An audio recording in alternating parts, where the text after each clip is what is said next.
네, 안녕하세요. 이번 동영상에서는 우리가 배웠던 것 중에 8단원 주식과 관련한 부분 중 중요한 부분에 대해서 복습해 보도록 하겠습니다. 채권과 마찬가지로 여기 8단원에서 우리가 주식을 배우는 이유가 바로 회사가 자기가 가진 자본만으로 사업을 운영하기가 힘들 때 7단원에서 배운 것처럼 채권을 통해서 돈을 빌릴 수도 있고 우리가 8단원에서 배우는 것처럼 주식을 투자를 받아서 자기 자본을 확충하는 방식으로 투자를 받을 수도 있겠습니다. 그래서 그러한 측면에서 우리가 가장 대표적으로 7단원에서 채권, 8단원에서 주식을 배우고 있다라고 생각을 하시면 되겠습니다. 그리고 이 8단원에서도 역시 가장 중요한 부분은 그래서 도대체 주식의 가격은 어떻게 계산하는 건데? 라는 8.1 앞부분에 나오는 부분이었습니다. 그런데 우리가 공부 수업 때 한 것처럼 이제 주식과 관련한 주요 용어라든지 특징, 개념들에 대해서 먼저 살펴보고 앞으로 다시 돌아오는 방식으로 복습을 해보도록 하겠습니다. 주식은 가장 대표적으로 보통주를 생각을 하실 수가 있겠습니다. 그리고 우리가 우선주는 이 8.2 가장 끝에서 살펴보도록 하겠는데, 보통주와 우선주의 차이는, 주주총회에 가서 뭔가 의사를 표시할 수 있는, 그러니까 투표를 할 수 있는 의결권이 있으면 보통주, 의결권이 없으면 우선주가 되겠습니다.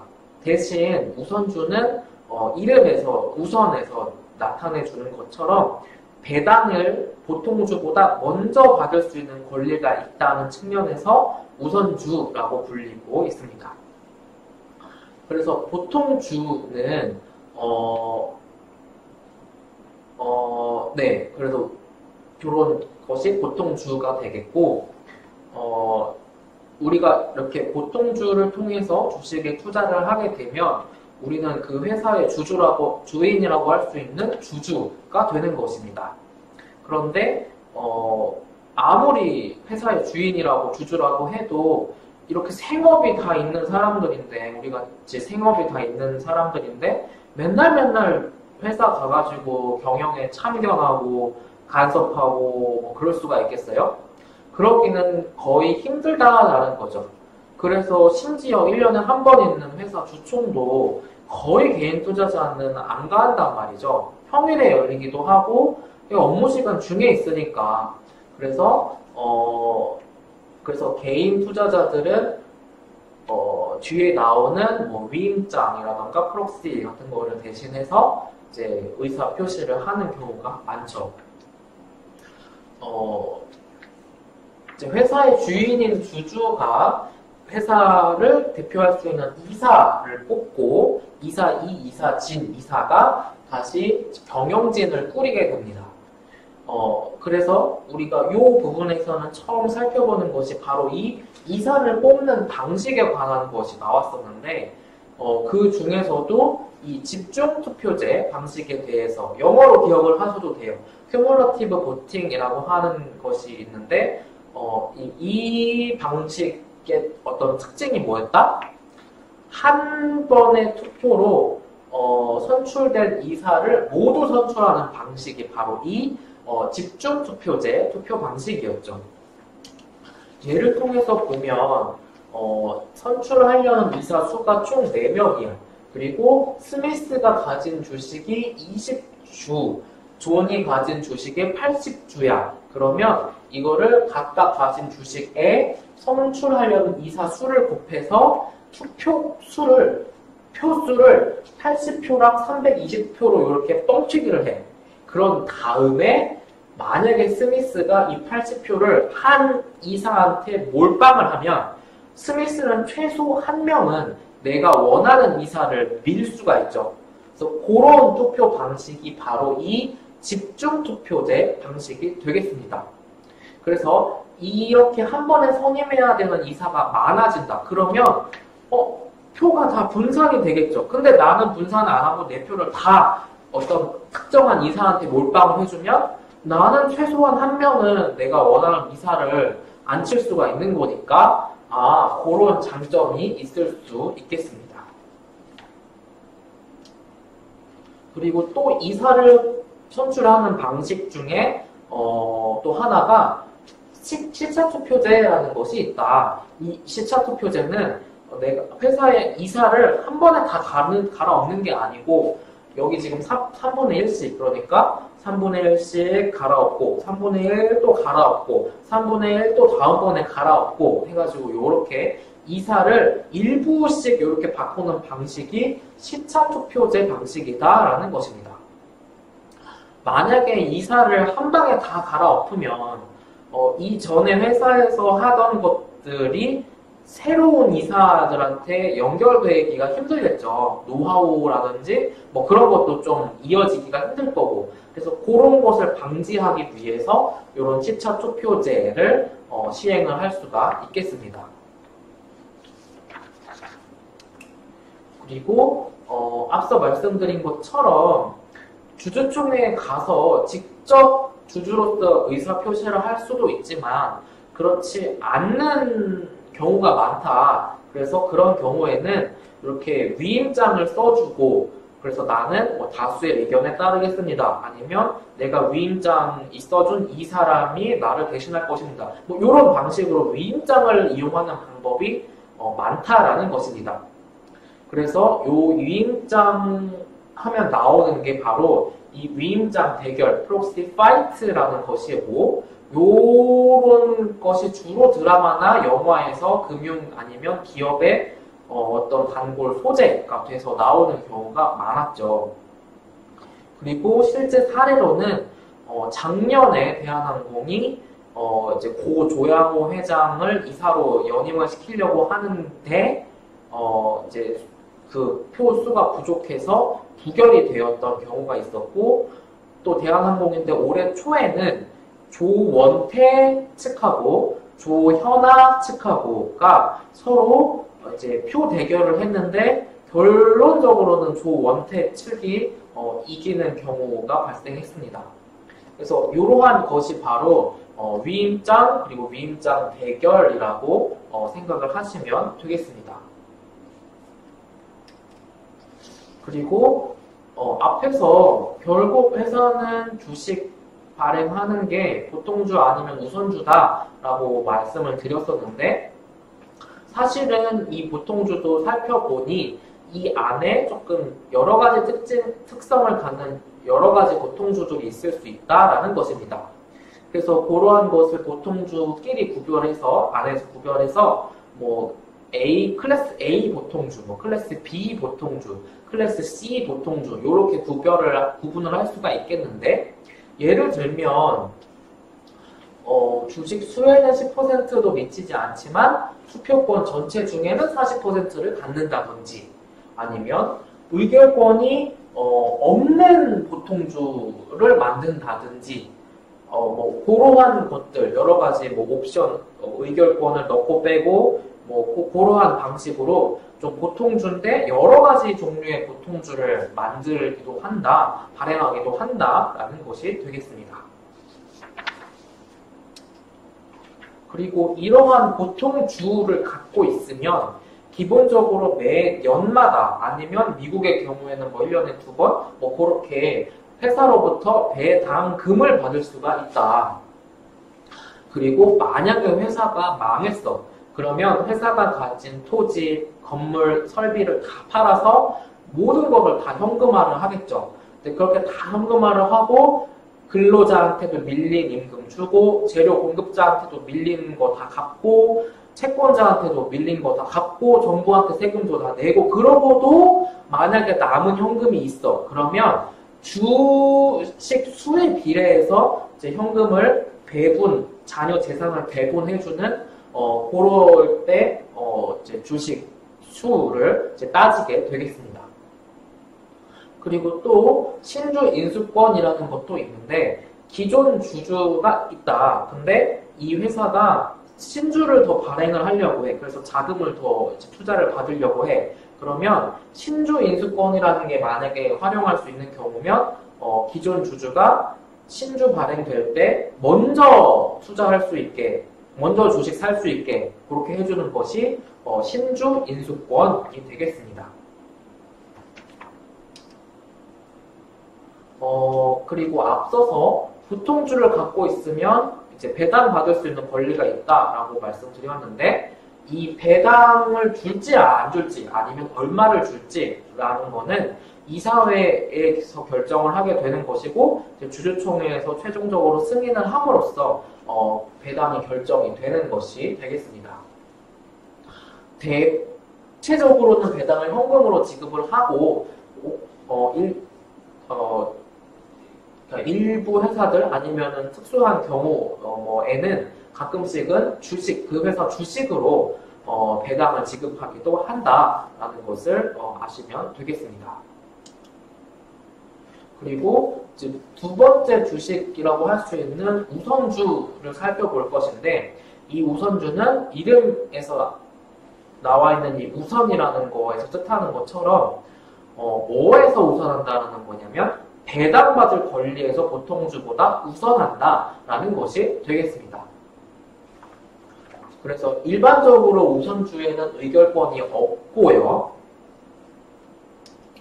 이 우선주와 관련해서는 이 누적 배당과 비누적 배당 부분이라는 요 개념이 있었는데, 만약에 올해에 회사가 배당을 안 줬어. 그러면 이때 안 준 배당을 내년에 얹혀서 같이 주는 방식, 그런 방식이 누적 배당 방식이고, 그렇지 않고 작년에 못 받은 거는 작년에 땡인 거지, 올해 거만 줄게요, 이렇게 하고 넘어가는 방식이 비누적 배당이었습니다. 그리고 마지막으로 이 우선주와 관련한 것이 뭐가 있었냐면, 이 우선주는 특징을 보니 이게 채권으로 보야 되는지 아니면 지분으로, 자기 자본으로 봐야 되는지가 좀 애매한 측면이 있더라라는 것입니다. 그래서 실제 세상에서는 그렇게 이 우선주가 좀 애매한 측면이 있다. 그렇지만 우리가 교과서 범위 내에서는 우선주는 그냥 지분, 자기 자본이라고 보기로 하자라고 우리가 이렇게 결정을 했었습니다.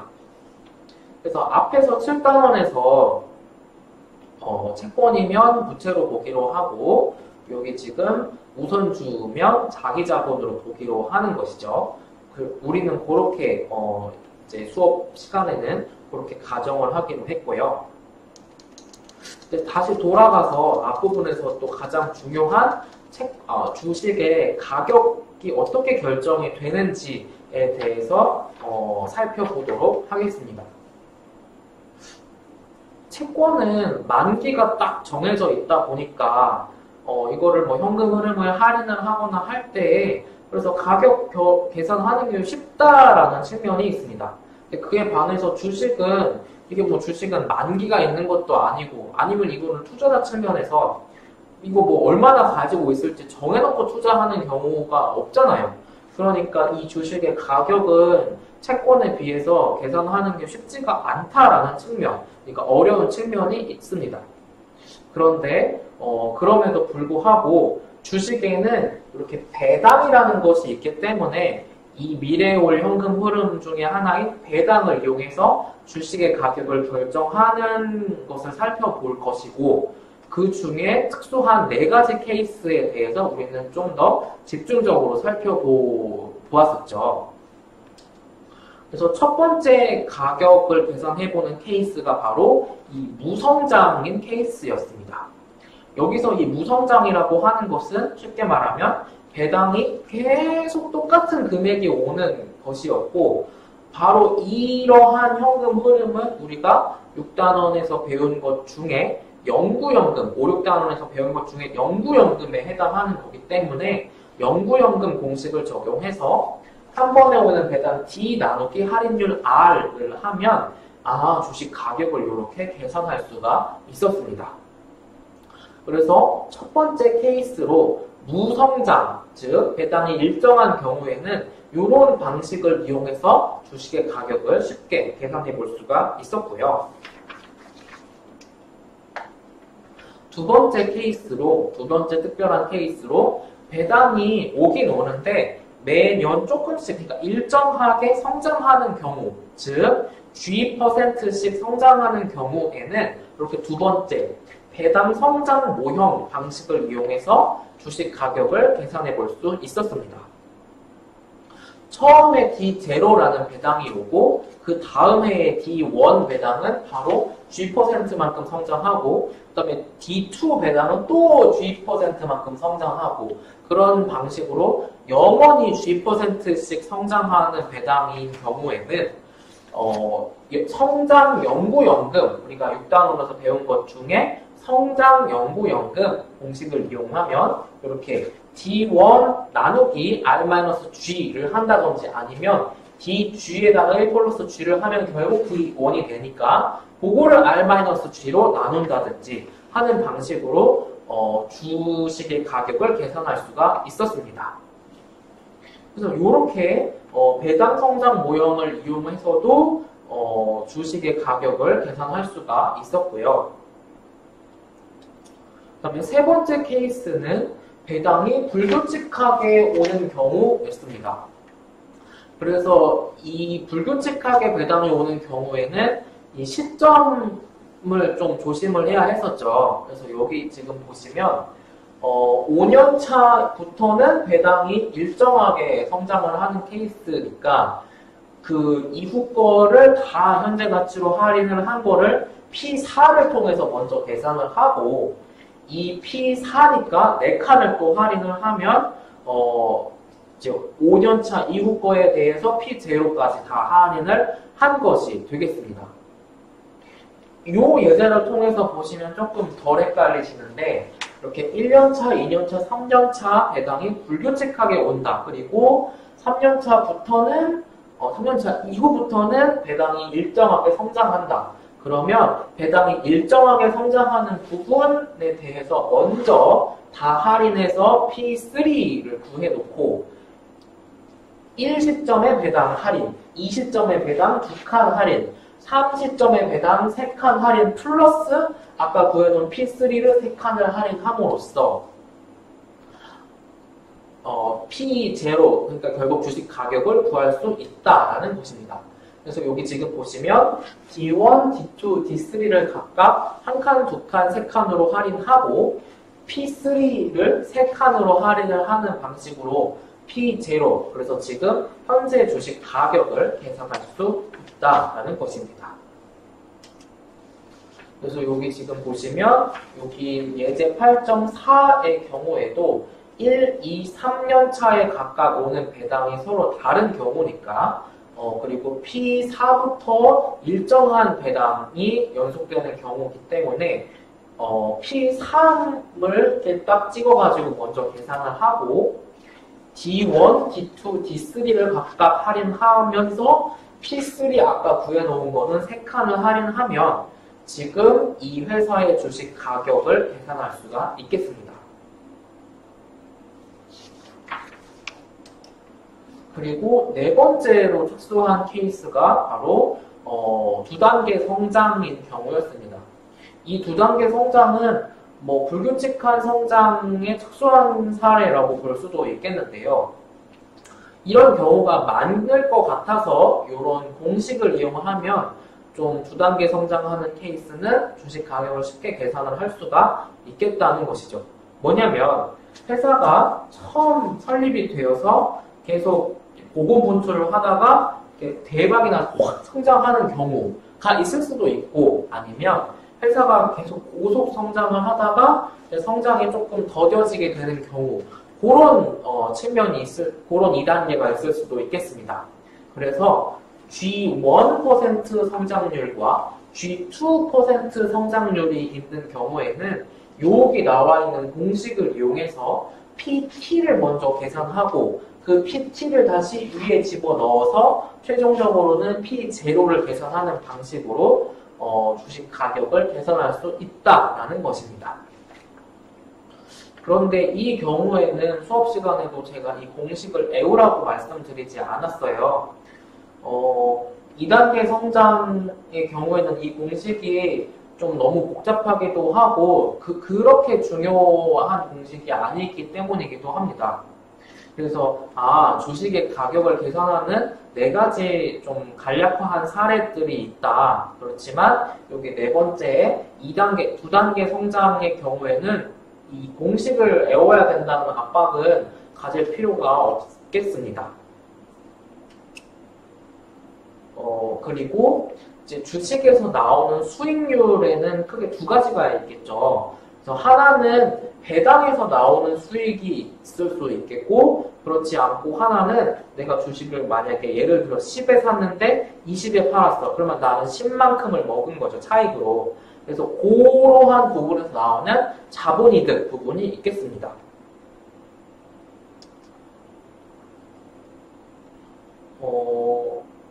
네, 그래서 총 수익률은 배당 수익과 자본 이득을 합쳐 놓으면 이게 총 수익률이 되겠고요.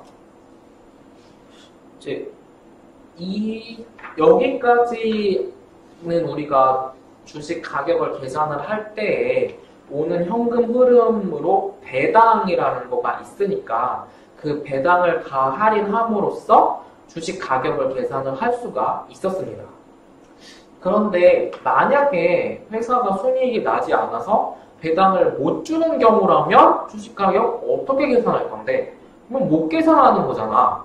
그래서 그렇게 배당이 없는 회사인 경우에는 우리가 앞에 3단원에서 배운 것 중에 EPS에다가 벤치마크 PER을 곱하는 방식으로 주식 가격을 추정할 수 있겠습니다. 내 EPS는 내가 비교적 잘 알겠고 내가 속한 회사의 산업의 평균 PER을 곱하면 내 주식 가격이 대략 추정이 된다는 것입니다. 그런데 배당도 없고 순이익도 나지 않는 회사라고 하자. 그러면 이러한 경우에는 PER을 못 쓰니까 그런 경우에는 근데 손실이 나 보이는 회사라고 하더라도 아무리 적장인 회사라고 하더라도 매출은 발생을 할 거 아니에요. 거의 매출이 발생 안 하는 회사는 없단 말이에요. 그러니까 여기서 PSR과 SPS를 곱하는 방식을 통해서 내 주식 가격을 추정할 수 있다라는 것입니다. 내 SPS는 잘 알겠고 내가 속해 있는 산업의 평균 PSR을 곱해서 내 주식 가격을 추정할 수 있을 것이다 라는 것입니다. 그리고 마지막으로 하나 남은 게 뭐냐면 우리는 앞에서 내 지금 역사적으로 발생했던 거를 가지고 EPS 곱하기 산업의 평균 PER을 곱했단 말이죠. 근데 사실은 우리는 경제, 금융 문제에 있어서 주로 뭐가 궁금해요? 이미 지나간 일보다는 앞으로 어떻게 될까가 사실은 더 초미의 관심사인 경우가 많잖아요. 그래서 이미 지나간 거 가지고 계산해보지 말고 1년 후 추정 PER를 가지고 계산을 만약에 하면 그 EPS 곱하기 추정 PER을 하면 그러면 1년 후 추정 주식 가격을 계산을 할 수가 있겠죠. 그래서 그럴 때 사용되는 게 forward PER 혹은 선도 PER이 되겠습니다. 그리고 그렇게 1년 후 아니면 특정 기간 후 이렇게 계산한 주식 가격을 증권사 애널리스트들이나 신문이나 뉴스에서 부르는 목표가 타겟 프라이스가 되겠습니다. 그래서 내년도 삼성전자 한 주당 주가가 얼마니까 이거를 강력 매수 추천합니다. 아니면 보유하십시오. 이렇게 증권사에서 말을 할 때 쓰는 이 목표가가 바로 그런 방식으로 계산을 하는 것이 되겠습니다. 그래서 이렇게 8단원에서는 주식과 관련한 부분들을 살펴보았습니다. 마찬가지로 이 8단원에서도 8.1에서 주식의 가격을 계산하는 네 가지 케이스가 제일 중요하고요. 그리고 8.2에서 이제 보통주 그리고 우선주에 대한 특징 중에 중요한 부분에 대해서 공부를 하시면 시험 준비를 하시는데 문제가 없겠습니다. 그러면 이번 동영상에서 여기까지 복습하도록 하겠습니다.